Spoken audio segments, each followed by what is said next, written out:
11장 6절과 7절 두 절 보겠습니다.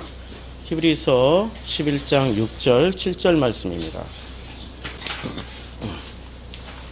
이 말씀 앞에 있으니까 우리 다 함께 봉독하죠. 봉독하겠습니다. 시작. 믿음이 없이는 하나님을 기쁘시게 하지 못하나니 하나님께 나아가는 자는 반드시 그가 계신 것과 또한 그가 자기를 찾는 자들에게 상 주시는 이심을 믿어야 할지니라. 믿음으로 노아는 아직 보이지 않는 일에 경고하심을 받아 경외함으로 방주를 준비하여 그 집을 구원하였으니 이로 말미암아 세상을 정죄하고 믿음을 따르는 의의 상속자가 되었느니라. 아멘. 오늘 말씀에 보면은 믿음 없이는 하나님을 기쁘시게 하지 못한다. 즉 믿음만이 하나님을 기쁘시게 한다라는 거죠. 그럼 어떤 믿음이 하나님을 기쁘시게 할 것인가? 우리가 지난주에는 가인과 아벨을 통해서 그 하나님을 기쁘시게 하는 믿음, 죽어야 하는 믿음과 또 죽지 않고 살아서 기쁘시게 하는 것에 대해서 말씀을 나누었습니다. 기쁨이라는 것은 그 반대되는 말이 슬픔이겠죠. 혹은 기쁨의 반대말은 굉장히 많더라고요. 분노일 수도 있고요. 저주일 수도 있고요. 안 좋음일 수도 있죠. 근데 우리가 살면서 기쁨의 반대말을 많이 체험하면서 삽니다. 제게는 살면서 기쁨의 반대말 중에 억울함이라는 그 단어를 많이 떠올리는 삶을 살았어요.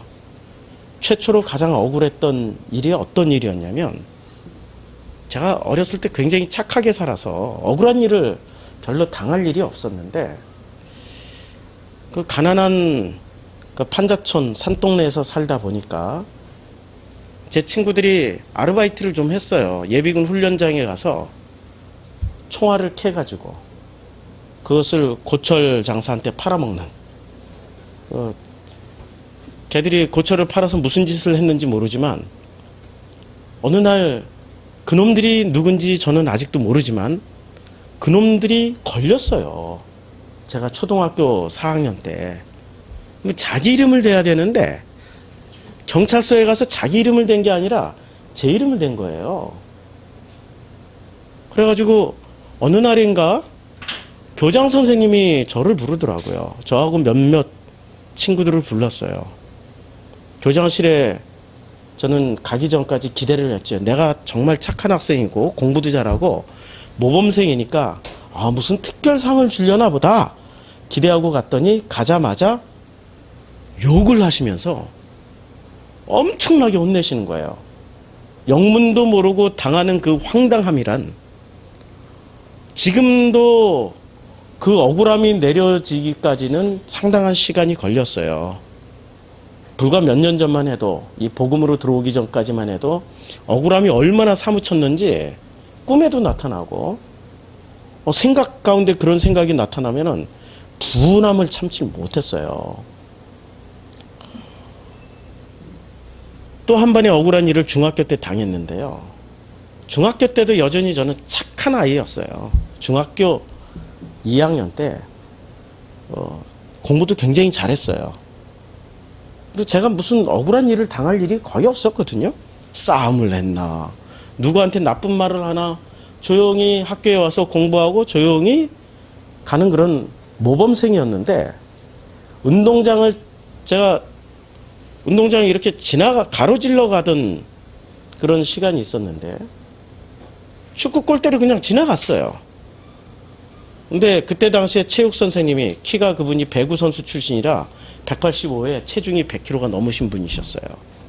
학교에서 악명 높으신 분이었죠. 학생들 때리는 대로. 저를 갑자기 불러요. 그래서 아무 까닭 없이 선생님 불러서 갔더니 저한테 너 축구 골대에 매달렸지. 근데 제가 그때는 지금도 키가 작지만 그때도 작았거든요. 축구 골대 아무리 점프해도 매달릴 수 있는 상황이 안 됐어요. 닿지도 않았어. 아니라고. 근데 너 매달렸지? 아니라고. 매달렸지? 아니에요. 이게 선생님한테 반항하네? 이러면서 너 내가 때릴까? 네가 맞을래?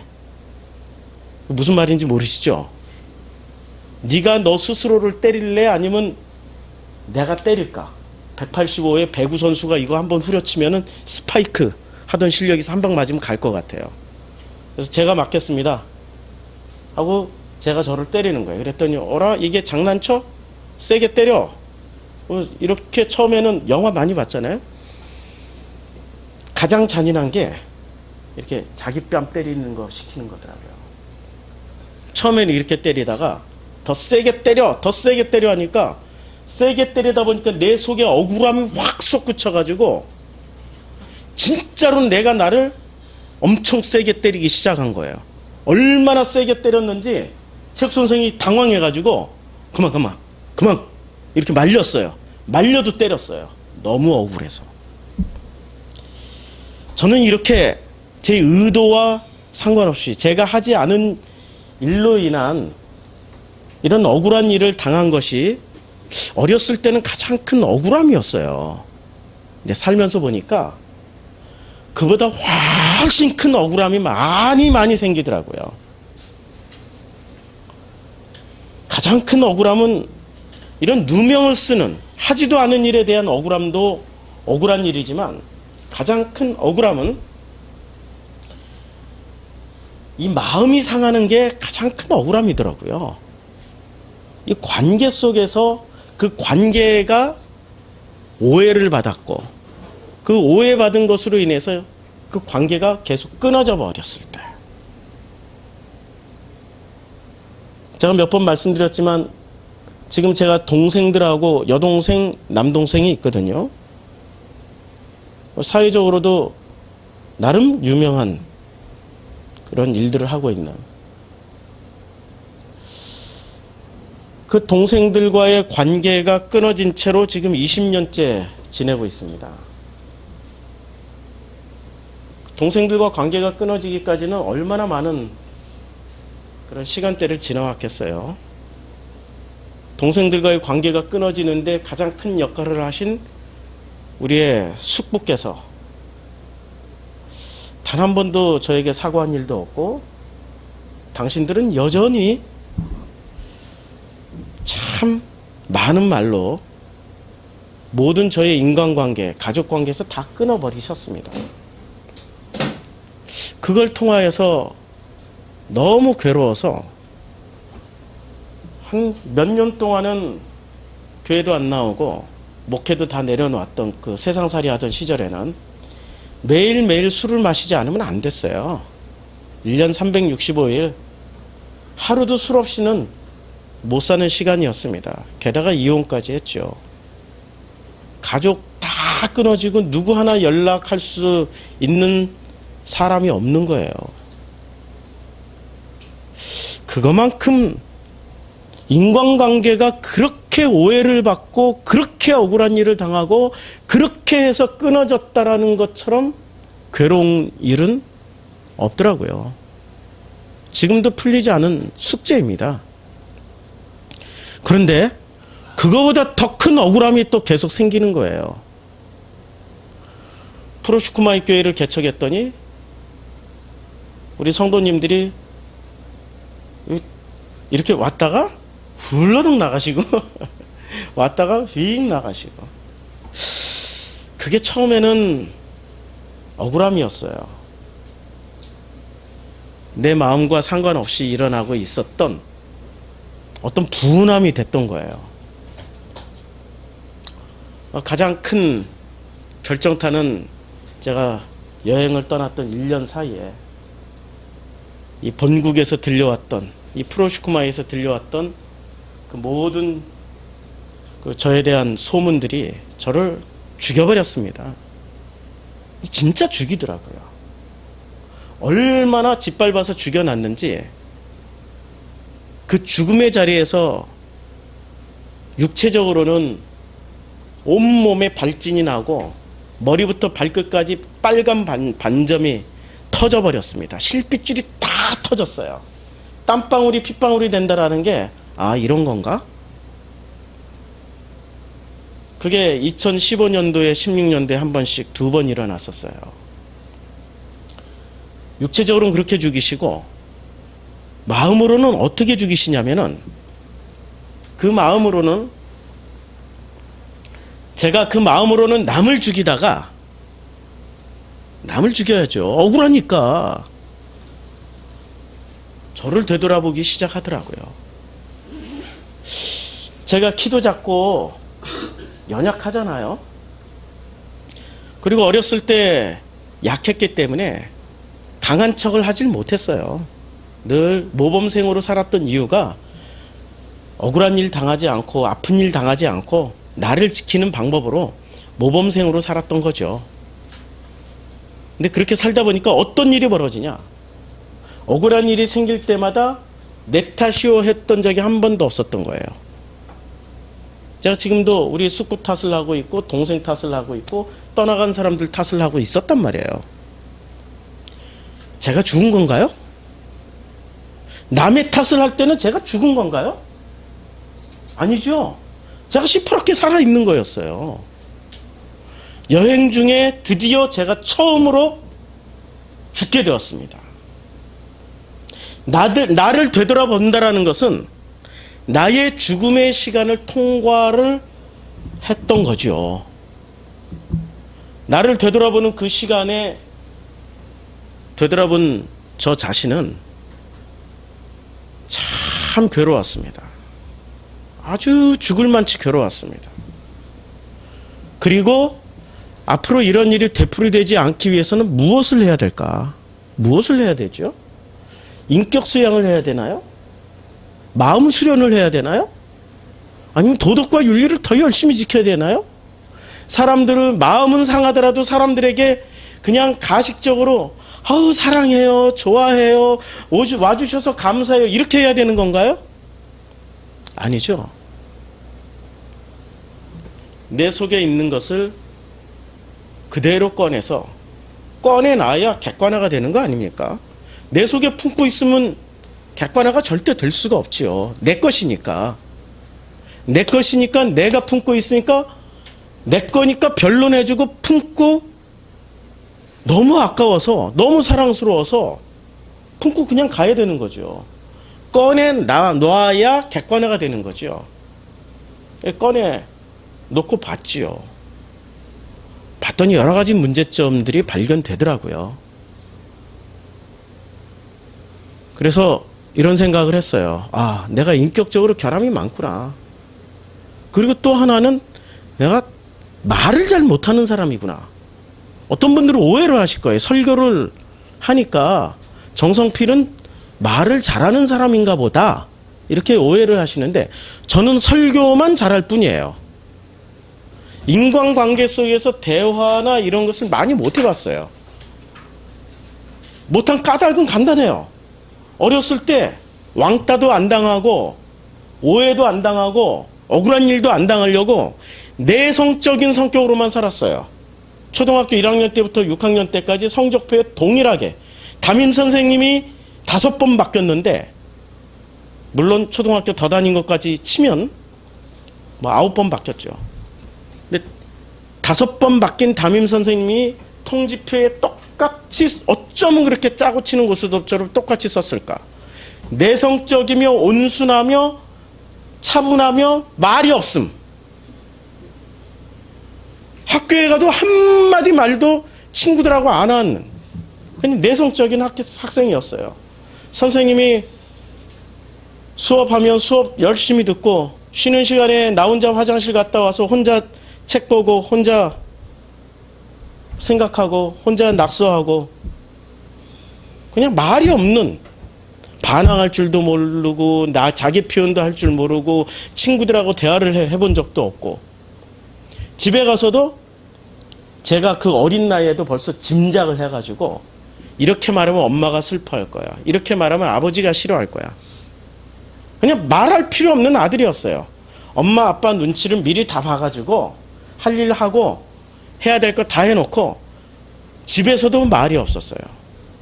그나마 동생들하고 대화를 해야 되는데 제가 어렸을 때부터 교회를 다녔단 말이에요. 장남이었어요. 장남 의식이 있었고 책임져야 된다는 생각 때문에 동생을 동생으로 본 게 아니라 마치 아버지가 자기 딸을 보듯, 여동생을 내 딸을 보듯, 아들을 보듯 그렇게 됐어요. 대화를 한 게 아니라 동생들한테는 이거 해, 저거 해.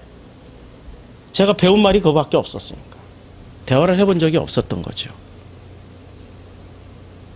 드디어 말문이 언제 어디서 터졌냐면은 제가 정말 말 잘하고 싶은 사람이 되고 싶어서 어렸을 땐 늘 기도, 교회 가면 그렇게 기도했어요. 하나님 말 좀 잘하게 해주세요. 말 좀 잘하게 해주세요. 그게 제 어렸을 때 소원이었고 기도 제목이었어요. 그 말 좀 잘하게 해주세요가 대화를 잘할 수 있게 해주세요 했는데 바울이 자기 가시를 위해서 3번을 크게 기도했지만 내 은혜가 내게 족하다 라고 말씀하셨던 것처럼 대화를 잘 못하는 게 제게는 가시 중에 가시입니다. 지금도 풀어야 될 숙제예요. 저하고 개인적으로 대화를 해보신 분은 알아요. 대화 참 잘 못해요. 정말 대화를 못해요. 못하니까 지금은 하나님이 어떤 방식으로 대화를 할 수 있게 해주셨냐면 그래 그냥 솔직하게 말하자. 그거부터 시작하자. 그래서 제가 솔직하게 다 얘기를 해요. 그냥 그게 흉이 되고 허물이 되고 그게 뒤통수를 때리는 어떤 망치가 돼서 되돌아온다 할지라도 그냥 솔직하게 표현하자.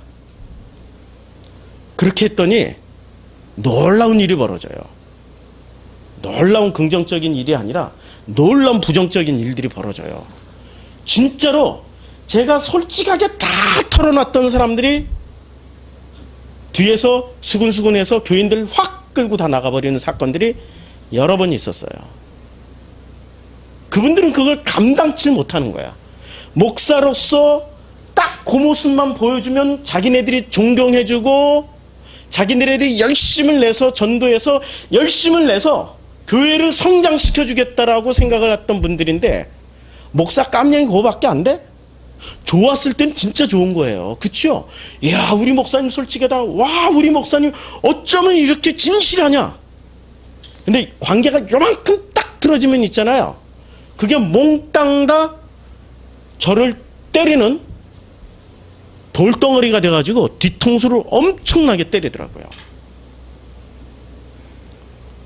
몇 번 그런 일을 겪고 나니까 그러면 다시 어린 시절처럼 말을 하지 말까? 대화를 하지 말까? 그냥 이 강대상에서 보여주는 모습만 정성필이야 라고 얘기하고 끝낼까? 그런데 그건 복음이 아니더라고요.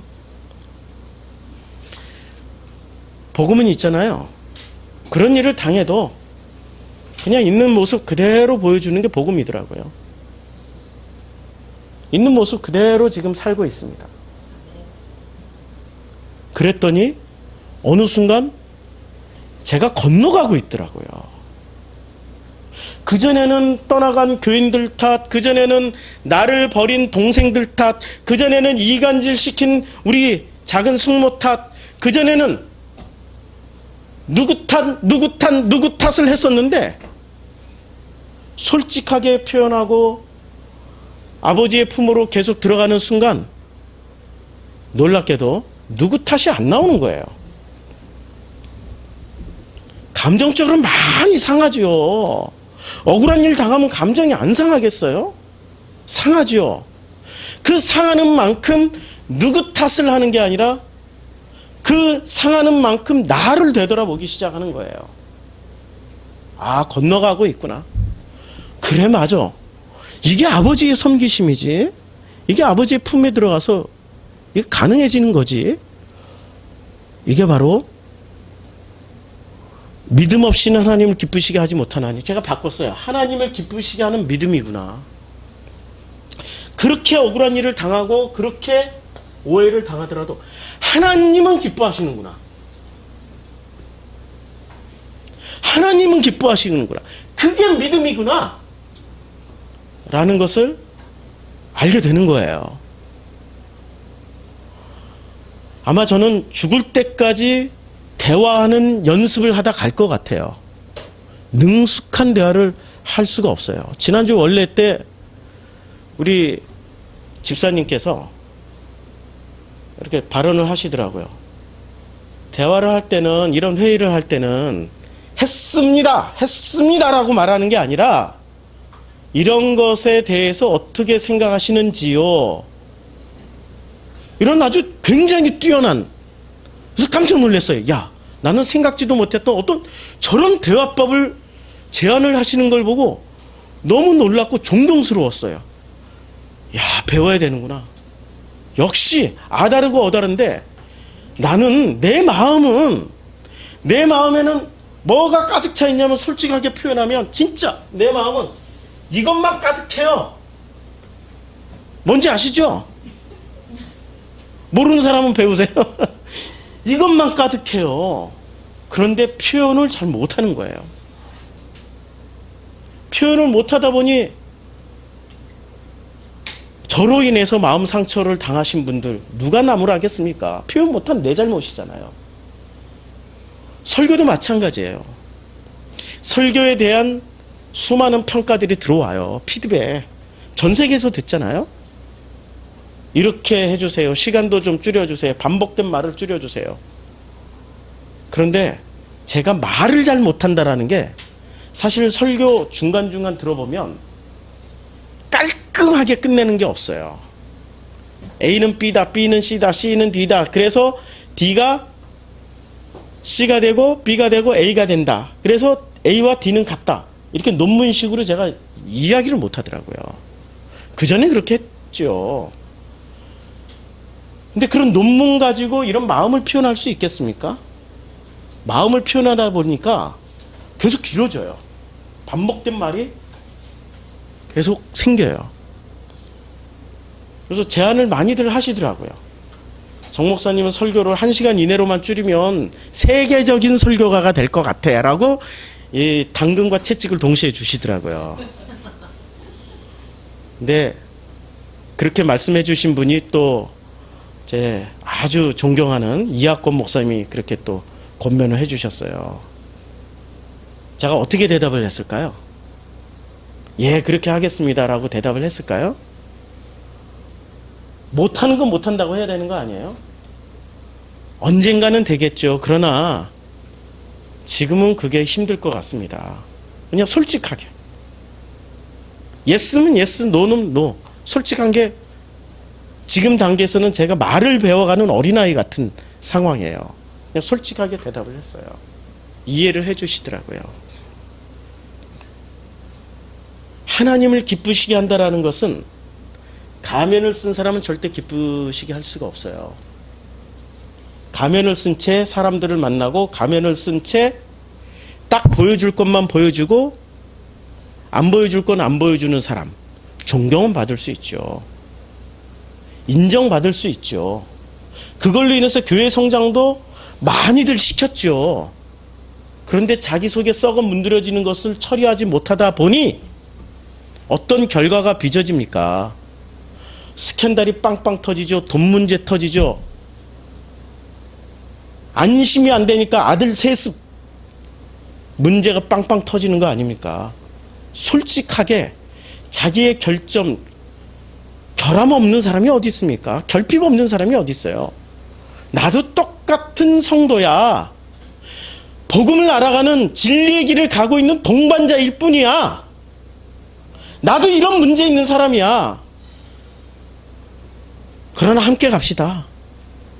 함께 가자고요. 이러면서 드러내면은 그 과정에 그분들도 치유받고 자기도 치유를 받는 결핍이 채워지는 과정을 걷는 거 아니에요? 그게 기쁨을, 하나님을 기쁘시게 하는 건데 자기 결핍은 고다로 놔둔 채 상대방의 결핍만 채우다가는 목회자들이 너무 많다는 거예요. 그러다 보니 남들은 다 행복해하는데 자기 성도들은 다 행복해하는데 목회자 당사자만 정작 속이 썩어 문드러지는 거예요. 어디 가서 결핍을 채우겠어요 이제는. 그 황금기를 다 놓쳤는데 몇십 년 동안 그들은 결핍을 채워서 목사님 행복해요, 목사님 너무 좋아요, 이런 고백을 하는데 실제 자기는 결핍을 한 번도 드러낸 적이 없다란 말이죠. 그러니 자기 혼자 결핍을 채우려고 야매의 방법을 찾아다닌 거 아니에요. 야매의 방식이 있잖아요. 룸사롱 가고 뭐 이런 데로. 그런 데서 결핍을 채우려고 그래. 그러니 얼마나 많은 교회와 기독교라는 공동체가 그분들로 인해서 손가락질을 당하고 있습니까? 너희야말로 너희 속에 있는 들보를 보고 우리들 티를 지적하지 말라고 세상이 우리들에게 이야기하고 있는 거 아닙니까? 그렇죠? 안타깝고 슬픈 현실이죠. 하나님을 기쁘시게 하는 길은 무엇일까요? 우리가 지난주에 가인과 아벨을 통해서 말씀을 나눴단 말이에요. 가인은 아벨을 왜 죽였을까요? 시스템이 달라서. 그럼 시스템이 다르면 왜 죽여야 되죠? 서로 인정하고 품으면 되는 거 아니에요? 아버지가 이렇게 말씀하셨단 말이에요. 창세기 1장에서 보시기에 좋았더라. 가인도 정품으로 태어났고 아벨은 정품 공식은 아니지만 정품이겠거니 유추하는 거죠. 야, 가인처럼 태어났을 것이다. 둘 다 정품으로 태어났어요. 정품이 정품을 인정하면 되는데 정품이 정품을 왜 인정을 못할까요? 자기 마음속에 무엇이 담겨져 있어서 그런 거예요. 그 무엇이 무엇이었을까요? 자기 감정, 자기 생각이 담겨져 있는 거예요. 자기 시스템을 지키려고 하고자 하는 사명감이 들어가 봐요. 이데올로기가 들어가 있던 거예요. 그걸로 아벨을 보니까 아벨이라는 것은 걸림돌이 되는 거예요. 그런데 아벨은 진심으로 하나님 만나러 간 것밖에 없었던 거죠. 진심으로 하나님이라는 그 시스템을 마음껏 누리고 살았던 그 죄밖에 없었던 거예요. 그걸 아벨은 죄라고 여겨버린 거예요. 오해죠. 오해란 말입니다. 오해.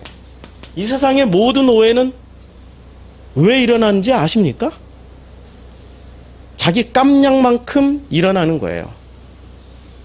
자기 깜냥만큼 오해가 커지고 자기 깜냥만큼 오해가 없는 거예요. 제가 우리 최영희 성도님에게 많이 배우고 있습니다. 얼마나 많이 배우고 있는지 요새는 최영희 성도님이 하나님이 보내주신 저에게 보내주신 아주 위대한 선생님. 제가 선생 두기를 싫어하는 자였거든요. 혼자 생각하고 혼자 결정하고 혼자 추측하고 혼자 다 해버렸기 때문에 나는 무조건 옳아요. 그치요? 나는 무조건 옳아요. 나는 누구랑 대화해서 타협하고 조정하고 그 합의된 내용을 끌고 왔던 적이 별로 없었어요. 대화를 거의 안 했던 사람이었으니까. 그러니까 자기의 결단이 강한 거예요. 그리고 어렸을 때부터 혼자 공부를 엄청 했어요. 책을 엄청 읽었어요. 혼자 독학한 사람들의 가장 큰 단점은 자기 걸 내려놓지 못해. 자기 지식을 내려놓지 못해. 제가 그런 사람 중에 대표였단 말이에요. 그리고 상상력은 얼마나 풍부해요. 데이터베이스도 많고 이것저것 엮어가지고 특히 인간관계에 있어서 가인과 아벨처럼 제가 가인으로 살았을까요? 아벨로 살았을까요? 결론이 났죠. 대화를 못하는 사람은 오해를 잘하는 사람은 다 가인으로 사는 거예요. 아벨을 오해했던 것처럼. 그래서 죽였잖아요. 저는 복음을 얘기하고 진리를 얘기했기 때문에 나는 아벨이야! 라고 생각을 했었는데 되돌아서 보니까 저는 언제나 가인으로 살았더라고요. 언제나 가인으로 살았는데 최영희 성도는 가인인 저를 아벨의 입장에서 끊임없이 얘기를 해주기 시작한 거예요. 많은 걸 배우고 있습니다. 많은 걸. 그거 당신이 생각한 오해인 것 같아. 다시 한번 생각해봐. 이렇게 얘기하면 제가 되게 짜증날 거예요. 왜냐하면 선생님 코스프레를 하니까 꼰대 짓을 하니까. 근데 그렇게 얘기 안 하고 사랑을 담고 얘기를 하더라고요. 내 눈치를 살살 보고 내가 얼마나 좀 좋은 남편이기도 하지만 어떤 때는 결핍이 막 드러날 때는 안 좋은 남편이기도 해요. 그러니까 그런 일을 몇 번 겪고 나니까 이렇게 눈치를 살살 보더라고요. 그리고 최고의 무기는 우는 거예요. 울면 내가 바뀌어. 운다라는 건 자기 죽음을 표현하는 그 마지막 표현이잖아요. 그렇죠? 어제 찬밥 사건. 제가 혼자 13년을 살았는데 혼자 살아도 저는 언제나 따순 밥을 먹었어요. 막 한 밥을 먹은 게 아니라 그냥 혼자 사니까 밥을 언제나 해도 남으니까 밥통 속에 넣어놓고 따뜻한 밥통 속에 있는 밥이라도 먹었어요. 따뜻한 밥을. 저하고 생활 습관이 다른 거예요. 밥이 쉬지 않게 냉장고에 넣어놨다가 나중에 이걸 전자레인지에 돌려서 준다든지 그래서 따뜻한 밥을 주는데 지난 한 주간 동안 교회 남은 밥 처리하느라고 한 주간 내내 교회에서 남은 밥 그 일주일 내내 먹었어요. 냉장고에 넣어놨다가 밥 먹고 싶어 그러면 찬밥 푹 터가지고 그냥 그 국을 끓여놓은 국에다 푹 말아줘. 토요일날 아침에도 배가 고파서 잠을 깼어요. 요새 체중을 좀 줄이려고 저녁을 딱 한 끼만 먹고, 제가 저녁 2끼 3끼 먹는 사람인데 한 끼만 먹고 잤어요. 한 끼만 먹고. 기적이에요. 2끼 3끼 먹는 사람이 저녁 한 끼만 먹고. 배가 좀 많이 슬림해졌잖아요. 그러니까 아침에 배가 고파서 일어난 거예요. 아 그래요? 죄송합니다.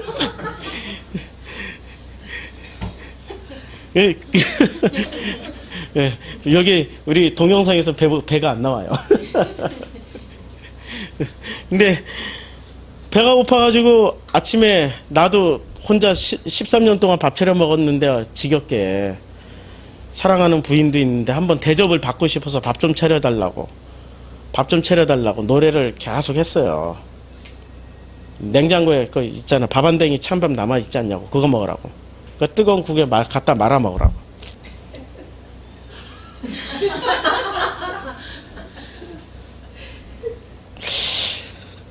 그래서 평상시 같았으면 전혀 불만을 안 터뜨려요. 4년 동안 잘 참았어요. 근데 대화를 못하는 거야. 내가 잘 참을 게 아니라 대화를 했어야 돼. 그 전에, 이 감정이 폭발하기 전에 나는 있잖아, 지난 13년 동안 나 혼자 살 때는 따뜻한 밥을 먹고 살았어. 당신이 따뜻한 밥을 줬으면 좋겠어 라고 평상시에 많이 얘기를 해서 늘 따뜻한 밥으로 대접을 받으면 행복할 거야 라고 하면은 한마디 하면 되는데 4년 동안 쫙 참았어요. 내 마음속에 이게 가득하니까, 사랑이 가득하니까 말하면 안 된다, 말하면 불편해질 것이다, 잘 참았어요. 제가 우리 프로시코마의 사례비를 지금 지난달 못 받았거든요. 말하면 안 된다고 생각하는 거예요. 왜냐면 말하는 순간 우리 성도님들이 불편해질 거라고 생각을 하고 잘 참은 거예요. 프로시코마의 교회 개척해가지고 10개월을 잘 참았어요.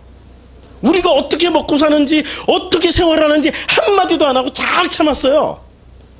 근데 대화를 하지 못하는 사람은 잘 참다가 한마디 하면 그게 사단이 나는 거예요.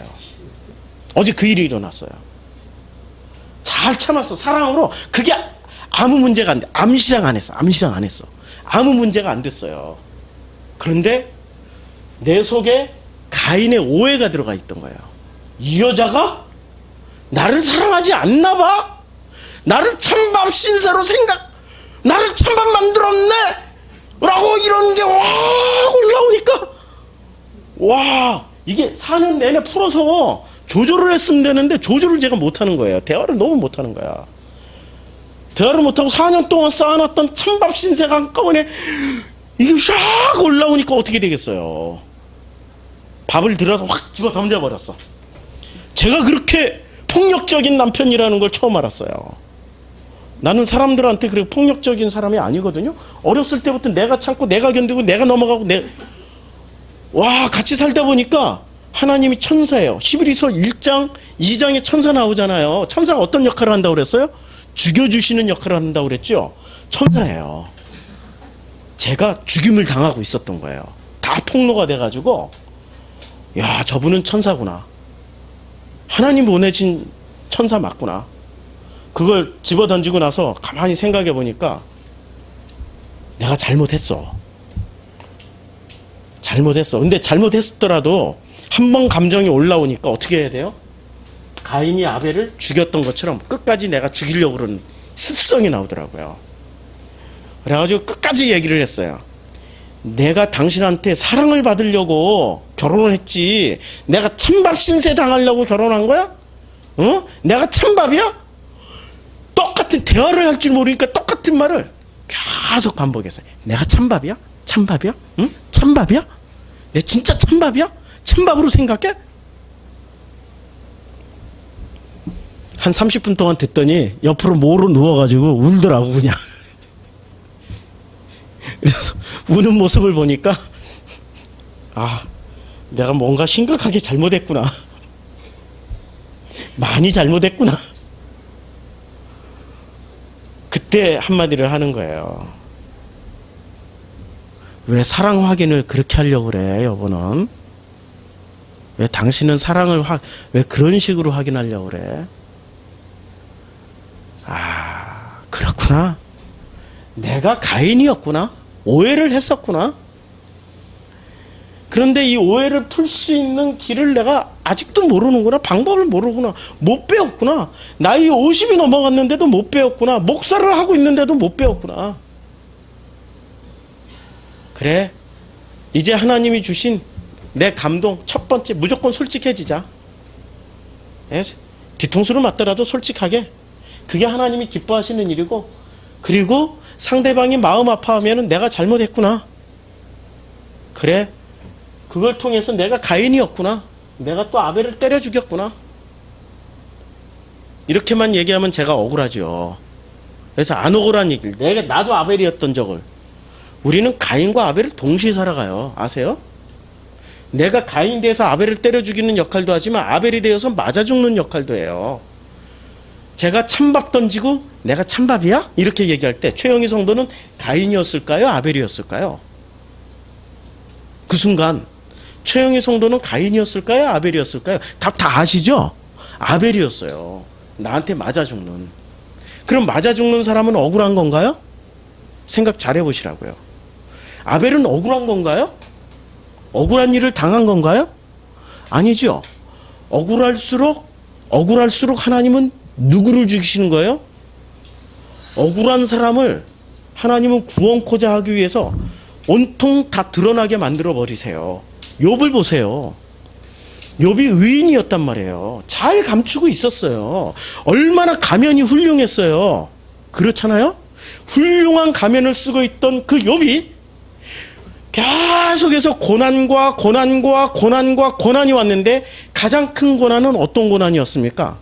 인간관계의 고난이었어요. 친구들이 와서 괴롭히잖아요. 끝까지 믿었던 아내마저도 버리고 도망가 버렸잖아요. 관계에서의 이야기가 고난은 1장에서 다 끝났어. 뭐 낙타 잃고 물질 날라가고 천막 날아가고 일곱 아들 다 죽어버리고 마누라 도망가고 1장에서 다 끝났어. 그럼 2장부터는 어떤 고난이 시작돼요? 2장부터 하나님이 개입하시기 시작하는 38장까지는 무려 36장 동안 어떤 고난을 보여주신 겁니까? 헌대가 나가지고 이거 긁는 고난, 그 고난을 보여주신 거예요? 어떤 고난을 보여주신 거죠? 친구들이 와서 억울하게 만드는 고난을 당하고 있는 거예요. 친구들이 얼마나 억울한 말을 많이 했어요. 네가 그렇게 고난 당하는 건 네가 잘못했기 때문이야. 엘리바스. 와, 그냥 엘리바스 친구 같은 놈이 옆에 있으면 내가 모가지를 확 잡아가지고 확 때려주고 이러고 싶어. 네가 분명히 잘못했어. 욥은 얘기 끝까지 그때 아벨이 안 됐어요. 아벨이 안 되고 둘 다 가인이었어. 네가 말하는 건 잘못 말했도다. 내가 언제 과부를 홀대하고 고아를 홀대한 적이 있었느냐? 똑같이 됐다. 끝까지 36장 내내 어떤 일을 벌였습니까? 욥이 자기 변명했어요. 가인처럼. 그건 네가 오해한 거야. 근데 사실은 누가 오해한 거예요? 자기가. 욥이 내가 의인이야. 내가 무슨 잘못이 있길래 왜 나한테 그러는 거야? 네가 잘못했어. 둘 다 가인이야. 가인과 가인끼리 만났으니 이게 대화가 됩니까? 두 사람 사이에 대화가 안 되는 건 간단해. 가인과 가인끼리 만나면 대화가 안 돼요.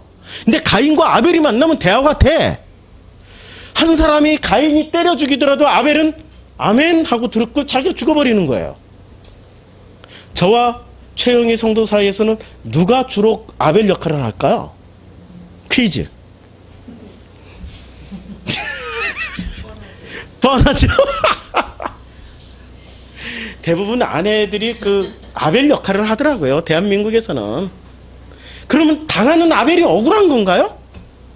누가 지금 더 은혜 가운데 들어가 있는 거죠? 어떤 게 진짜 정품이죠? 둘 다 정품인데 누가 진짜 정품이에요? 아벨이 진짜 정품이 돼버리는 거예요. 이걸 통해서 하나님을 기쁘시게 하는 거구나. 그게 믿음이구나. 그럼 하나님을 기쁘시게 하는 믿음이 뭐예요? 내가 참는 건가? 아니죠. 내게 다 드러났을 때, 내 속에 있는 그 모든 오해가 다 폭로되었을 때, 내 감정이 다 드러났을 때, 그때 하나님을 기쁘시게 하는 믿음은 무엇냐? 주님이 하셨구나. 주님이 이 과정을 통하여서 나를 섬기시는구나. 주권을 하나님께 넘겨버리는 거예요. 근데 주권을 내가 가져오면 그때부터 하나님이 기뻐하실까요? 아니지. 나를 기뻐하게 하지. 오해를 풀려고 사방팔방 온갖 세상에 돌아다니면서 해명하고 변명하고 편 만들고, 그렇죠? 그는 누구를 기쁘게 하는 거야? 하나님을 기쁘게 하는 거예요? 나를 기쁘게 하는 거예요? 주권이 자기한테 넘어온 거야. 아버지한테 넘어간 게 아니에요. 가인과 아벨의 결정적인 차이점은 주권이, 가인은 자기한테 있었던 거고 아벨은 아버지께 있었던 거예요. 그게 결정적인 차이점이었어요. 주권이 누구한테 있느냐? 우리가 영화 오두막에서 봤단 말이에요. 우리가 전체 여기서 상영해서 다 봤단 말이에요.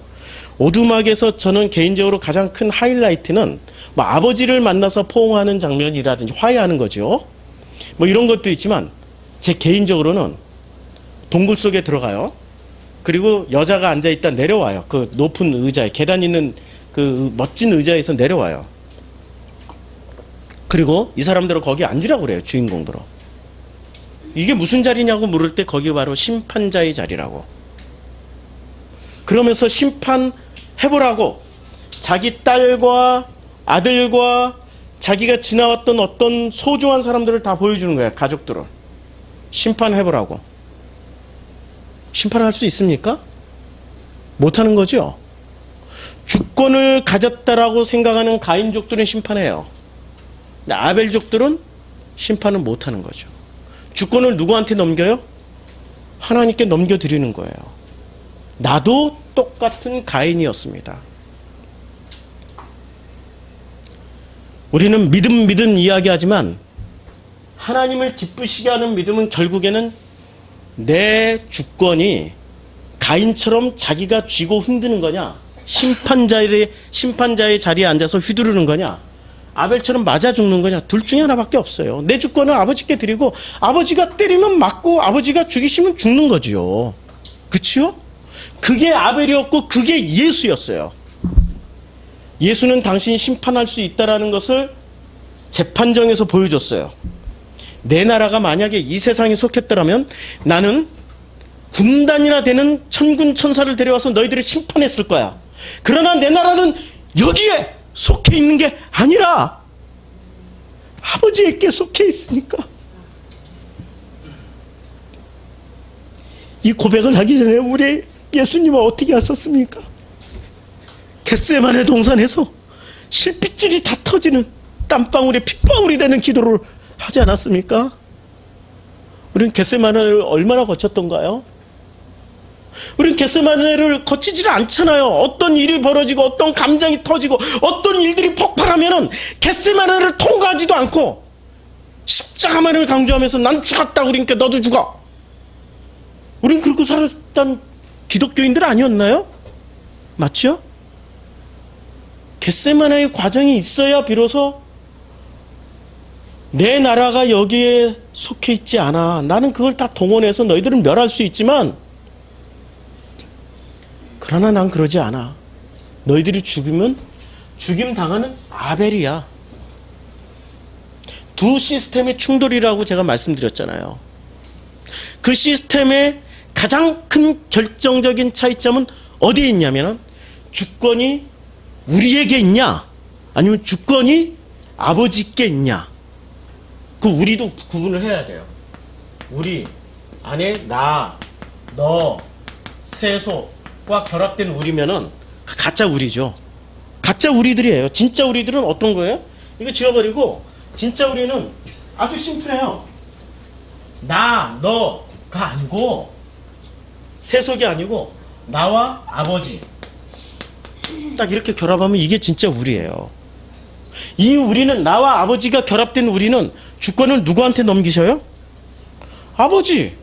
당연히 아버지한테 넘기는 거죠. 당연히. 그렇죠? 그런데 주권이 이 우리가 나와 너와 세속에 결합된 사람들은 세속의 평판과 명예를 위해서 주권을 자기가 갖다 써버려요. 아버지가 하셔야 될 일을 자기가 갖다 심판자의 자리에 다 서요. 모든 걸 다 누리고 가는 사람들이야. 모든 걸 다 누리고 가는 사람들은 예수님이 뭐라고 말씀하셨어요? 너희 받을 상 다 받았어. 너희 받을 상이 이미 다 받았다니까? 다 누렸잖아. 아버지 앞에서도 받을 상이 없어. 맞죠? 우리는 이렇게 생각하셔야 돼요. 가인으로도 살고 아벨로도 살아가고 있는 게 이 세상이구나. 이것을 우리가 가인과 아벨이 동시에 나라는 것을 알게 된다면, 가인도 나요, 아벨도 나요, 이런 것을 알게 된다면, 그래서 성경에서 가인은 철저하게 예언대로 공식대로 아들 낳는 공식대로 태어난 사람이 가인이에요. 아들 낳는 공식대로 태어난 사람이 가인의 첫 번째 아들 에녹이었어요. 이 아들 낳는 공식대로 태어난 사람이 드디어 셋이었어요. 왜 가인과 가인의 후예들을 이렇게 철저하게 예언대로 태어났다라고 말씀하시는지 이제 아시겠죠? 내가 가인이고 내가 아벨이 될 수 있는 거죠. 내가 아벨이고 내가 가인이 될 수 있다라는 것을 분명하게 성경은 말씀하시기 위해서 가인과 아벨을, 그 둘을 동시에 정품으로 표현한 거예요. 정품으로. 불량품이 아니고요. 그렇죠? 그러면 나는 가인과 아벨을 동시에 살아가는 사람이라면 이제까지 우리 종교의 도식이 하나 깨져야 돼요. 종교와 복음은 있잖아요. 어마어마한 차이가 있습니다. 종교는 진리를 찾기 위해서 무슨 짓을 하라고 그러는지 얘기하냐면, 세속을 떠나서, 세상을 떠나서 어떻게 해요? 정진하고 수양하고 도를 닦으라고 가르쳐줘요. 이게 이제까지 종교의 방식이었잖아요. 수도원 운동을 하고 어디 가서 무슨 개인적으로 폭포 밑에 가서 돌을 닦고 동굴 속에 들어가서 막 기도를 하라고 그러고 40일 금식을 하라고 그러고 기도원 가서 그냥 주여 주여 부르짖으라고 그러고 이렇게 가르쳐줘요. 종교는. 근데 복음은 어떻게 가르쳐주냐? 복음은 세상을 떠나지 말고 세상 안에서 이 세상을 품으신 아버지를 만나라고. 우리의 삶이 곧, 우리의 삶 자체가 정진, 수양, 도를 닦는 거라고. 살아내라고. 죽지 말고 살아내라고 좀. 너무나도 안타까워요. 이틀 전에 우연히 제가 그 개그맨들하고 제가 친구가 됐어요. 페이스북으로. 아니, 오래전부터. 조금산 씨 아세요? 그분이 이틀 전에 차 안에서 그 번개탄 피우고 자살하셨어요. 나이도 연배가 저하고 비슷하더라고요. 그분 54세. 어떤 내용도 자세하게 안 나오고 그 후배가 그거 글을 금산이 형이 가셨어요 하고 올렸는데 거기에 희극인들이 댓글을 쭉 달았어요. 기독교인이었더라고요.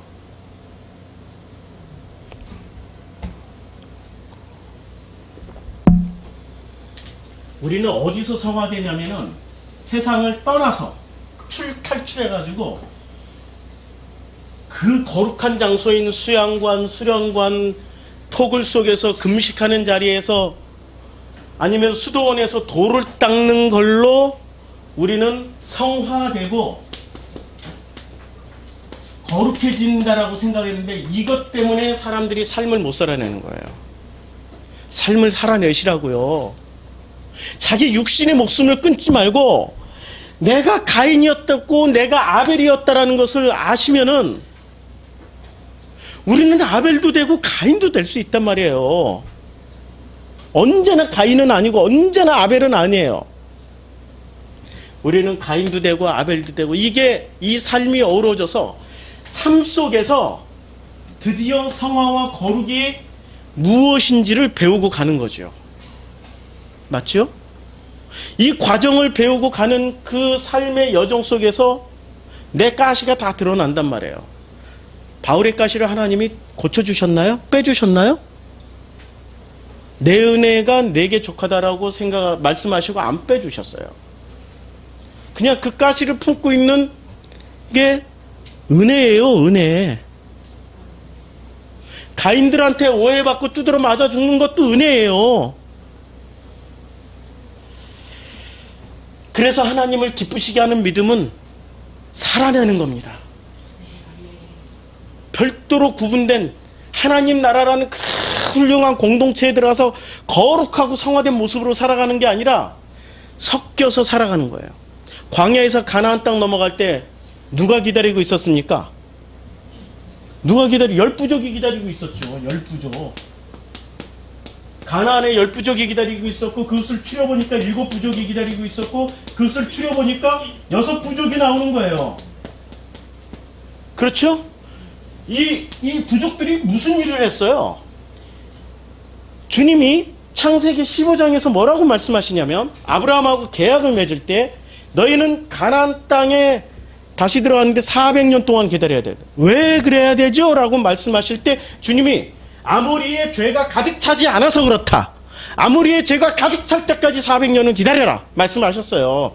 아브라함에게 계약을 맺을 때 이게 요셉하고 맺을 때도 아니고 그렇죠? 400년 동안 이것들이 죄를 가득 지어야 돼. 그럼 어디로 들어갔어요? 이미 400년 동안 죄가 가득 만땅 찬 거야. 만땅. 아시죠? 만땅. 죄가 만땅 찼어. 어디로 들어간 거예요? 적과 꿀이 흐르는 땅으로 들어갔어요? 죄가 만땅인 땅에 들어갔어요? 하나님은 있잖아요. 하늘나라로 보내신 게 아니라니까요? 어디 수도원으로 보내신 게 아니라니까요? 하나님은 어디로 보내셨어요? 죄가 만땅 찬 그 세속으로 보내버리신 거예요. 왜? 너는 가인이기도 하고 아벨이기도 해. 둘 다 정품으로 태어나게 만든 나의 자녀들이니까. 이해가 되시죠? 그게 바로 하나님을 기쁘시게 하는 믿음이고 이 믿음에 순종하는 게 이게 우리들의 모습이란 말이에요. 이걸 순종하는 거예요. 순종. 믿음은 순종밖에 없어요. 그 순종의 또 다른 말은 순종을 하다 보니 어떻게 하는 살아내는 거예요. 살아내세요. 제발 버티고 살아내세요. 우리 아버지를 좀 만나세요. 성경의 모든 단어는 있잖아요. 아버지를 만나라예요. 아버지를 관계를 회복하라고. 아버지를 만나서 그 아버지와의 관계를 회복하라고. 그 목적이 이루어지기 전까지 죽어서는 안 돼요. 제발 만나고 회복하고 가셔야 되는 거죠. 뭘 거룩하게 살고 성화돼서 그거는 예수도 그렇게 안 사셨어요. 바리새인들이 왜 죽였게요? 율법 어겼고 거룩하지 않고 성화되지 않았다고 죽인 거 아니에요, 예수를? 그치요? 가인의 눈으로 보면 아무리 하나님이라도 그건 하나님이 아니라니까.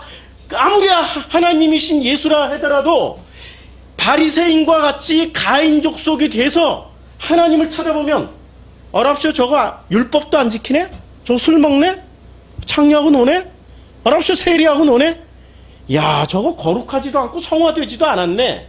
그런데 선생 노릇을 하고 그런데도 불구하고 자기가 무슨 메시아라고 그래? 이런 건방진 것 하고 돌로 때려 죽여버린단 말이에요. 그렇죠? 그럼 때려 죽이는 바리새인이 또 나쁘냐? 지난주에도 똑같은 얘기했죠. 요번 주도 똑같은 얘기하는 거예요. 하나님을 기쁘시게 하는 믿음이라는 건 뭐냐? 간단해요. 이 삶이라는 하나님을 만나는 자리를 끝까지 살아내서 하나님을 만나서 그 하나님과 함께 그 품에 안겨서 걸어가는 게 이 세상이에요. 그게 복음인 겁니다. 우리는 많은 오해들을 하고 있는데요. 그 오해들 중에 하나가 사랑하는 여자를 만났어요. 여자를 만나면 우리는 어떤 생각을 가지고 있냐면 여자를 만나서 결혼을 해요. 결혼을 하면은 그 여자의 무엇과 만나서 결혼을 하는 거죠? 결혼 생활이라는 건? 삶이라는 건 이런 거예요. 지금 삶을 설명하는 거예요. 삶이라는 것은 무엇이냐면은 사랑하는 여자를 만나요. 남자와 여자가 둘이 만나 어떻게 하라고 그랬어요? 창세기 2장 24절 남자와 여자가 둘이 만나 연합하여 한 몸을 이룰지니라. 그 전에 부모를 떠나 그렇게 말씀을 하셨단 말이에요. 부모를 떠나 남자와 여자가 만나요. 그럼 남자와 여자가 지금 가치관이 왜곡되어 있기 때문에 무엇과 무엇이 만나요? 재산과 재산이 만나죠. 남자가 가지고 있는 재산과 여자가 가지고 있는 열쇠가 만나는 거죠. 이것뿐만이 아니라 이 세속의 가치관으로 다 따지고 놓고 보니까 학력이 만나고 그 사람이 가지고 있는 조건들이 다 붙는 거예요. 조건과 조건이 만나면 조건 만남이 시작되는 거죠. 그런데 하나님이 조건 만남으로 만나라고 둘이 연합하라고 그랬나요? 아니죠. 무엇을 만나라고 지금 하신 거예요? 마음과 마음끼리 만나라고. 마음과 마음끼리 만나는 거예요. 마음과 마음끼리 만나는 자리가 둘이 연합하는 자리예요. 이 훈련을 받은 사람은 아버지를 만났을 때 아버지의 마음과 내 마음이 만나는 일이 벌어지는 거예요. 제가 대화 연습을 열심히 하는 까닭도 아버지 만나서 물론 내가 말을 안 해도 돼. 물론 말을 안 해도 돼. 근데 어린 시절처럼 그렇게 벙어리처럼 살았던 걸 반복하고 싶지가 않아. 아버지 만나면 할 말이 많아. 아빠 있잖아요. 조잘. 그리고 내가 특별한 테크닉을 발휘 안 해도 돼. 여보, 내가 이 찬밥 신세를 면하고 싶어서 나 혼자 열심히 밥을 해 먹었거든. 그러니까 나 언제나 따뜻한 밥을 해줘. 지난 4년 내내 한 달에 한 번씩만 얘기했어도 어제 같은 일이 안 벌어졌어요. 근데 우리 아버지 앞에서는 그렇게 말할 필요가 없어. 아빠, 내가 찬밥이야? 왜 나한테 찬밥 줘? 그러면 우리 아버지는 어떻게 저를 보실까요? 그 순간 당신이 아벨이 돼가지고 내가 말하는 말에 두드러 맞아 죽는다니까? 그걸 보여주셨잖아요. 예수의 모습으로. 당신 나한테 맞아 죽는 모습을 보여주셨단 말이에요. 그게 복음이야. 그게 십자가 사건이에요.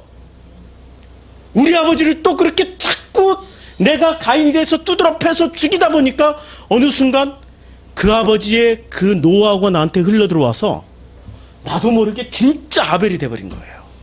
아시겠어요? 이걸 배우는 게 마음과 마음이 만나는 거예요. 그래서 결혼은 너무나도 축복이에요. 그런데 이 결혼을 마음과 마음이 만나는데 건너야 될 게 몇 개가 있어요. 첫 번째, 이걸 조건을 다 건너야 돼. 이건 세속이 갖다 준 거예요. 그러면 이 세속에서 우리는 무엇을 배우죠? 배운 것을 습관이라고 해요. 습관과 습관이 만나서 사는 거예요. 우리가 진짜 마음이 통하면 그 습관이 보이겠습니까? 뭐 찬밥 좀 주면 어때? 그쵸? 근데 찬밥을 통해서 마음을 본 게 어떤 마음을 봤어요? 나를 찬밥 신세로 생각하나 보다. 억울한 마음이 막 나오는 거죠. 내 속에 억울한 마음이 있었던 거죠. 마음과 마음이 막 들통나야 되는 거죠. 그쵸? 들통나는 거예요. 같이 산다라는 걸 들통나게 만드는 최고의 무기가 뭐냐면 습관. 남자 여자가 만났는데 저 사람은 40년 동안 만들어진 습관, 나는 50년 동안 만들어진 습관이 만났어요. 그쵸? 이 습관이 하루아침에 고쳐지겠습니까? 안 고쳐지죠? 습관, 결혼 생활을 남자와 여자가 만나서 사는 걸 잘 보면 있잖아요. 마음 문제도 아니야. 뭐가 충돌하냐면 습관과 습관이 충돌을 해버려요. 근데 이 습관은 연합하라고 그러니까 습관과 습관이 섞이면 돼. 연합하라고 그랬으니까 습관과 습관이 섞이면 마음도 섞여버려요. 자연스럽게. 근데 습관과 습관을 안 섞어. 왜냐하면 나는 50년 동안 너무 편안하게 나를 만들어준 습관이야. 야식하는 습관. 밤에 밥을 두 끼 먹는 습관. 저 사람 밤에 밥을 두 끼 먹으면 큰일 나요. 큰일 나. 자꾸 불어나. 그래서 밤에 내가 저 사람을 사랑하면 내가 안 먹어야 되는데 나는 내 습관대로 꾸준히 이제까지 4년 동안 처먹고도 당신은 나 안 사랑해? 에? 막 이러고 따지고 있었대. 왜 나한테 찬밥을 줘? 와, 내가 가인하면서 아벨도 하고 아벨도 하면서 가인도 하고 그러고 있었단 말이에요. 이 습관.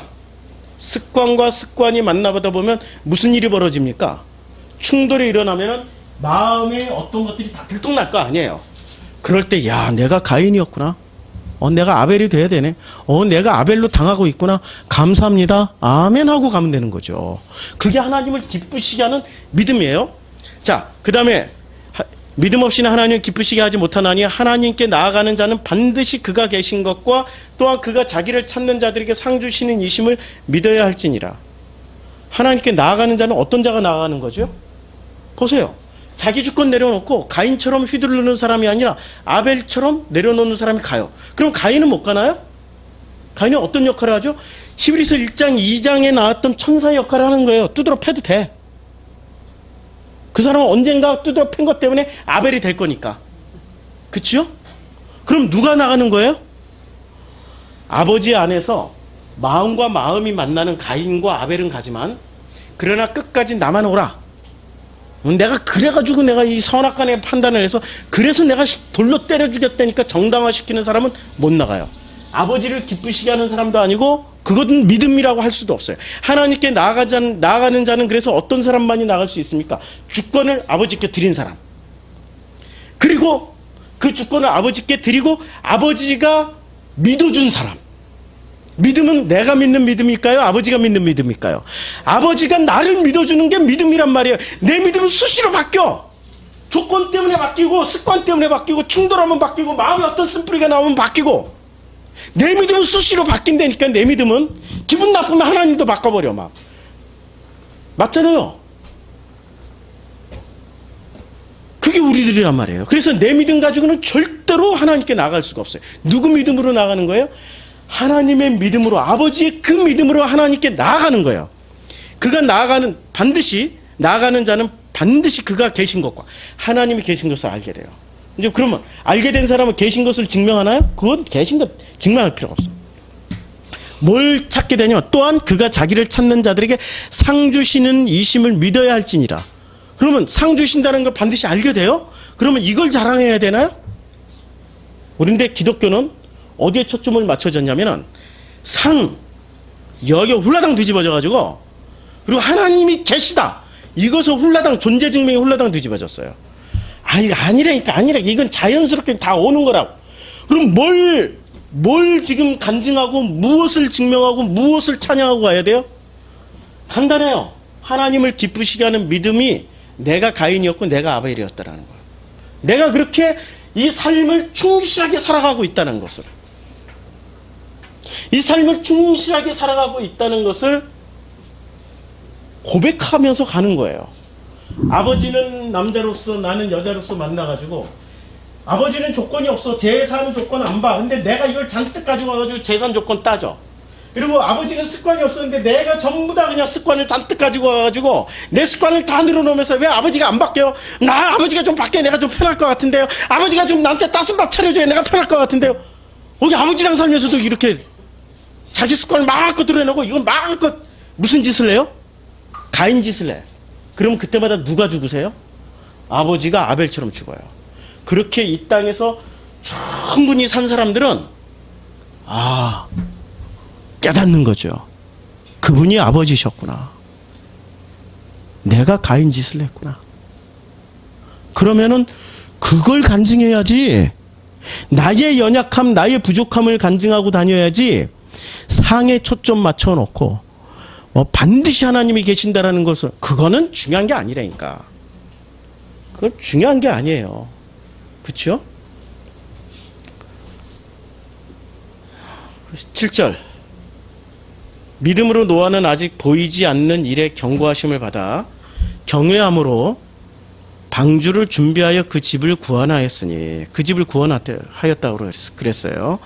그 구원한 것으로 말미암아서 어떤 일이 벌어지냐면 세상을 정죄하고 믿음을 따르는 의의 상속자가 되었느니라. 노아가 구원받은 사건이 세상을 정죄했다. 이해가 되세요? 이해가 잘 안 되죠. 노아 구원받는 사건과 세상을 정죄한 사건과 무슨 상관관계가 있을까요? 별로 상관관계가 없을 것 같죠. 창세기 5장으로 한번 넘어가요. 5장에 보면은 우리 지난번에 족보를 쭉 얘기를 했단 말이에요. 족보의 터닝 포인트가 에녹이에요. 아들을 낳을 때 에녹 때까지는 이게 점점 어떻게 줄어요.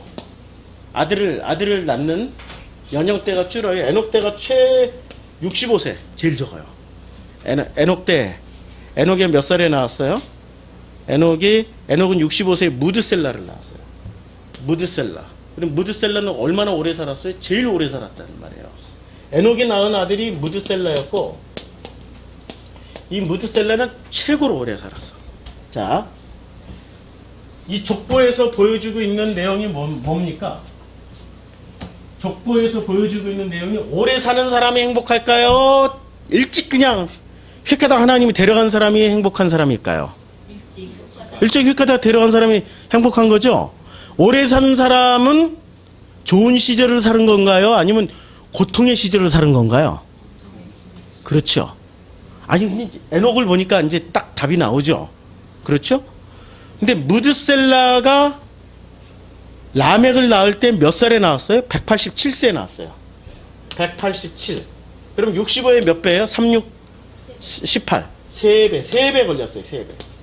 그런데 3배 걸려서 아들을 낳았는데 라멕이 노아를 낳을 때는 몇 살에 나왔어요?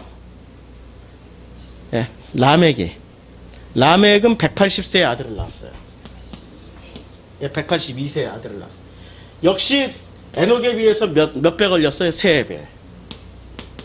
그런데 노아가 아들을 낳을 때는 몇 년 걸렸어요? 500년. 그러면 65세 몇 배예요? 예? 69, 54. 뭐 68에 48. 뭐 한 8배 이상은 되죠? 8배 정도 되죠? 8배? 우와, 3배에서 8배로 확 뛰어버렸어요. 노아가 셈 하면 야벳을 낳을 때는. 이게 무슨 얘기일까요? 무슨 얘기일까요? 아들 낳기가 무지 어렵다는 얘기예요. 아들 낳기가. 이 아들은 믿음의 족보란 말이에요.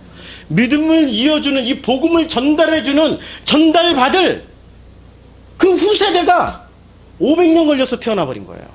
500년 걸려서 나와버린 거예요. 187년 만에 나왔고 에녹 시대는 65년 만에 나왔다니까요. 그치요? 그러면 에녹 시대는 복음이 있었단 얘기예요. 그리고 보편화돼 있어. 에녹이 전하면 65년 만에 이렇게 복음을 듣고 와요. 65년도 짧은 시간이 아니지만 그러나 상대적으로는 제일 짧았다는 얘기죠. 그렇죠? 그럼 500년 걸렸다는 얘기는 복음이 있었을까요? 없었을까요? 그 시절에. 복음이 희귀하여. 그 사무엘상 2장에 보면은 그때는 하나님이 이상이 희귀하여 듣지도 보지도 못했던 시절. 그게 엘리 시절이었단 말이에요. 마치 엘리 시절 같이 노아의 시대 때는 복음을 들어보지도 접해보지도 못했어요. 어떤 것만 들었어요? 야, 복음을 알려면은 산속으로 들어가고 수도원으로 가고 동굴 속에 들어가고 소나무 뿌리 잡고 40일 금식 기도를 해야 돼.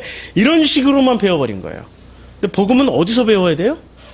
삶 속에서 내가 가인이었고 내가 아벨이었고 그 역할을 충실히 하면서 그 삶을 살아내는 가운데 내 습관, 내가 가지고 있는 조건들이 아버지와 만나서 내려진 상태에서 드디어 모든 굳은 살이 제거가 되면 부드러운 마음, 에스겔서에 나오잖아요.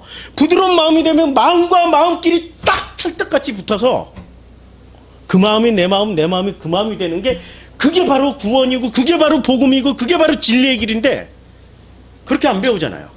그렇죠? 종교보다 더 무서운 게 영주주의인데 영주주의는 뭐로 가르쳐줘요? 영주주의는 수도 옮가라, 기도하라, 뭐 교회, 뭐 이렇게 안 가르치고 지식으로. 네가 알고 있으면 돼. 알고 있으면 다 끝난다니까. 알고 있는 것과 삶을 살아내는 게 같은 건가요? 완전히 다르죠? 완전히 달라. 그러니까 이 영주주의자들은 지식을 채우러 죽도록 방황해요. 죽도록 방해해요. 그럼 왜 그렇게 지식을 채우러 다닐까요? 자기가 선하게 주체가 돼가지고 자기가 휘두르고 싶은 거야. 아는 만큼 선생 노릇을 할 수 있어요. 아는 만큼 꼰대짓 할 수 있는 거죠. 아는 만큼 판단하고 아는 만큼 정죄할 수 있는 거죠. 우리 하나님 판단하십니까? 우리 하나님은 아벨처럼 맞아 죽는 분이신데 그러면서도 때려 죽이는 가인을 보시기에 좋았더라고 맞아 죽으시는 분인데 영주주의자들처럼 판단 많이 하는 사람들이 어디 있습니까? 그렇죠? 함정이에요. 그 최고의 마지막 함정이에요. 절대 빠지면 안 돼요. 자, 영주주의자들이 득식을 했다면 어떻게 됐을까요? 복음을 전해도 거기 함정이 다 빠져. 노아의 시대 때 어떻게 했어요? 그럼 노아의 시대 때는 어떤 시대인지 이제 상상이 되시죠? 그렇죠?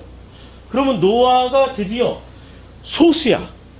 다수는 종교고 다수는 영주주의자들이에요. 여기에 노아가 소수였어요. 소수가 다수를 이겨먹은 거예요. 드디어. 그게 구원이었어요. 소수가 다수를 이겼어요. 그러면 다수는 어떻게 되죠? 부끄러워지는 거죠? 부끄러워지잖아요. 자기네들이 구원받고 노아가 구원받지 못할 줄 알았는데 노아만 구원받고 자기네들은 구원을 못 받아버렸어요. 그럼 자기네들이 알고 있던 거, 자기네들이 체험했던 거, 자기네들이 가지고 있던 그 모든 것이 어떻게 돼요? 무용지물이 되는 거죠. 버려야 되지도. 그것을 부끄러움이라고 그러는 거예요. 버릴까요? 이 죽음하고 달라요. 아벨처럼 죽는 죽음하고 다르고 그건 자기 신념을 위해서 죽는 죽음이죠. 마치 사회주의자가 공산혁명을 하다가 딱 붙잡혀서 죽어갈 때 인터내셔널 만세 하고 죽는 그 사람의 믿음은 무슨 믿음이죠? 이데올로기를 가지고 있는 믿음. 자기 이데올로기를 위해서 자기의 이데올로기를 위한 자기의 이데올로기의 죽음이죠. 그치요? 그건 다른 거라니까요. 아벨의 죽음하고는 다른 거예요. 끝까지 자기 걸 지키기 위해서 자기가 그냥 죽어버린 거야. 위험한 거죠. 살아낸 게 아니에요. 살아낸 게 아니라니까요. 진짜 기독교는 삶을 지겹도록 사는 거야. 지겹도록 살면서 가인이 됐다 아벨이 됐다 가인이 됐다 아벨이 됐다. 그걸 지겹도록 살아내다 보니까 이 세상이란 노아 시대 때 지식으로 충만하고 종교적으로 충만했던 그 집단은 어떻게 얘기를 해요? 아니 저거 목사라는 게 말하는 거 보면은 어떻게 저렇게 반바지 입고 뭐 진짜 그렇게 다 솔직하게 얘기했으면 좋기는 한데 저게 진짜 목사 맞아? 이해가 되죠?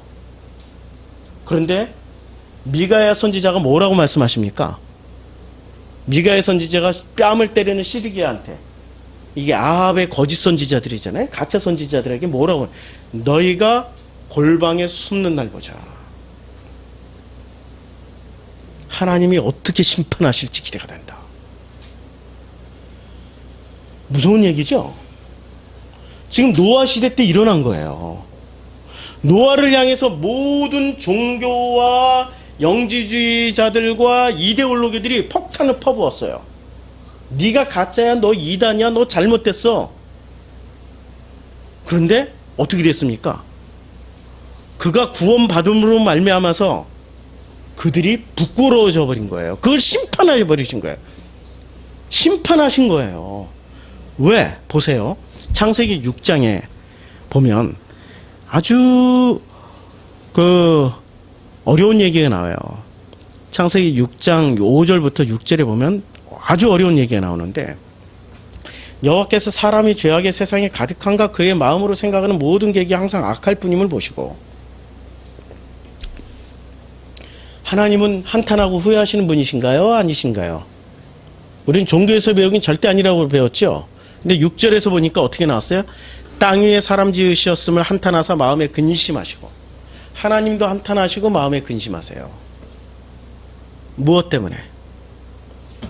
이렇게 생각해요. 이걸 뭐 신학적으로 복잡하게 풀어내자면 끝도 없고 이것만 가지고도 몇 시간을 얘기를 해야 돼. 몇 시간을 얘기를 해야 돼. 그런데 이걸 이렇게 생각하면 아주 심플해요. 어떻게 얘기하냐면 하나님과 내가 만나는 모델이 천국이라는 데서 나라는 존재가 들어가서 하나님이 통치하시는 이 천국에서 나와 천국이 만나는 것을 우리는 이제까지 이렇게 배웠단 말이에요. 이 공식으로 배웠죠? 아니라니까? 어떻게 배워야 돼요? 아버지와 나라는 존재가 만나는데 실제로는 뭐가 만나는 거예요? 아버지와 나란. 나의 본질은 육이 아니고 나의 본질은 뭐죠? 영을 또 다른 말로 하면 마음이에요. 하나님은 영이시니, 그래 아버지 마음가는 뭐만 가득해요? 하나님은 영이시니 사랑만 가득해. 그 마음과 마음이 만났는데 아버지의 사랑과 아버지의 마음과 나의 마음이 만나서 드디어 이 마음이 하나가 되는 거예요. 그럼 이 과정을 지식으로는 다 얘기해. 결론 다 얘기해. 근데 영주주자는 뭐가 빠졌어요? 여기서 이 만나는 과정에 삶이 빠졌다니까, 삶. 이걸 지겹도록 살아내야 되는 삶이 빠졌어요. 그치요? 지겹도록. 삶이 빠진 거예요. 자, 이때 노아 시대 때 누가 판을 쳤겠어요? 500년 만에 드디어 아들이 나왔는데 족보상 500년 만에 낳은 거는 노아밖에 없어요. 제일 오래 걸린 사람이 200년도 안 됐어요. 그치요?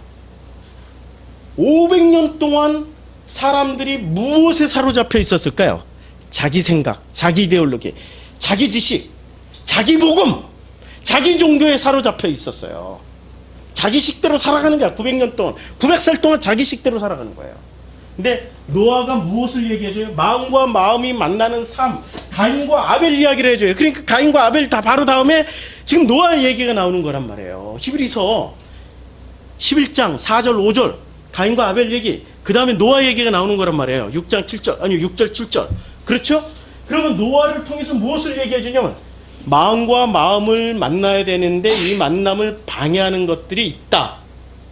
우리가 알고 있는 지식과 우리가 알고 있는 종교는 반드시 방해를 한다. 그래서 500년 걸렸다. 그렇지만 반드시 그들을 부끄럽게 만든다. 그들이 잘못됐다는 걸 증명해 주셨기 때문에. 누가?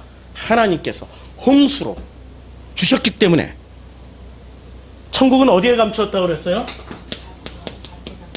천국은 밭에 감추인 보화입니다. 자,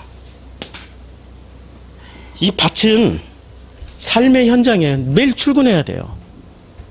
매일 가서 보살펴야 돼. 거기서 밥이 나오고 거기서 떡이 나오고 거기서 가족 사랑이 나오는 거야. 거기서 소출이 나와야 가족을 사랑하고 거기서 소출이 나와야 행복해지고, 밭을 가꾸지 않으면은 가족을 사랑하고 싶어도 마음은 있는데 굶겨 죽여야 돼. 그치요?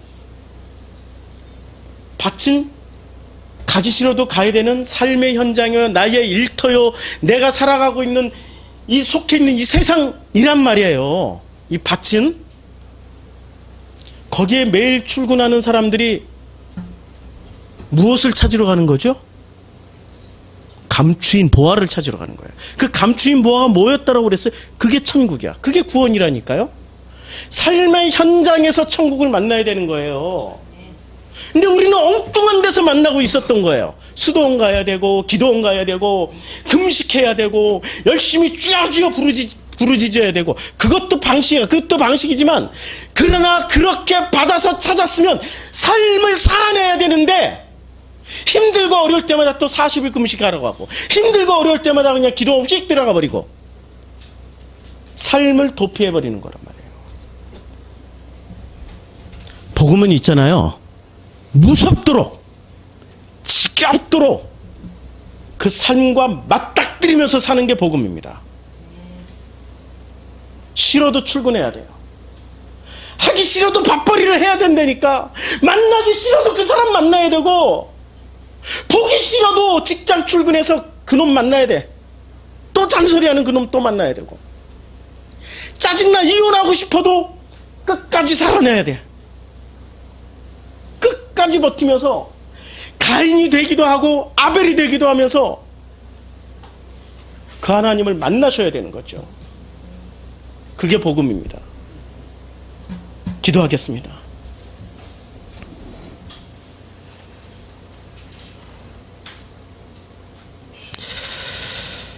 아버지 하나님, 얼마나 하나님께서 그 마음이 소통이 되지 않았으면, 그리고 그 소통되는 마음을 그 수많은 논리와 이론들이 단절을 시켰으면 땅 위에 사람 지으셨음을 한탄하사 마음의 근심까지 하셨습니까? 그 마음과 만나 주님도 나누면서 그 마음과 하나가 되어 행복한 시간을 살고 싶은 게 우리 아버지의 마음인데, 그 마음을 알아주고 그 마음을 나눌 수 있는 사람이 없어서 마음에 근심하고 한탄하셨습니까? 이제 아버지 마음이 느껴집니다. 그 마음이 제 마음입니다. 고맙습니다. 알게 해주시고 느끼게 해주신 그 아버지 사랑합니다. 예수님 이름으로 기도드렸습니다. 아멘.